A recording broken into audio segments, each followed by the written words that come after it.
Mao kini atong latest weather update para karong adlaw nga Miyerkules, ikatulo sa Nobyembre tuig 2021. Adunay duha ka low pressure area nga gimonitor karon sulod sa Philippine Area of Responsibility. Ang unang LPA kaganhinang alas 11 sa buntag nahimutang sa gilayong 85 kilometers east sa Puerto Princesa City, Palawan.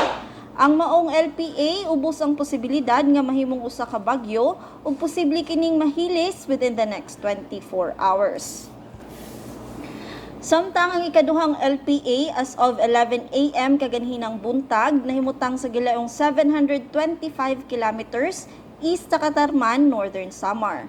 Ubos usab ang posibilidad niini nga mo-develop isip usa ka tropical depression within the next 24 hours. Apan magpadayon ang pag-irog niini padulong sa Eastern Visayas ug sa Bicol region sa mga mosunod nga oras.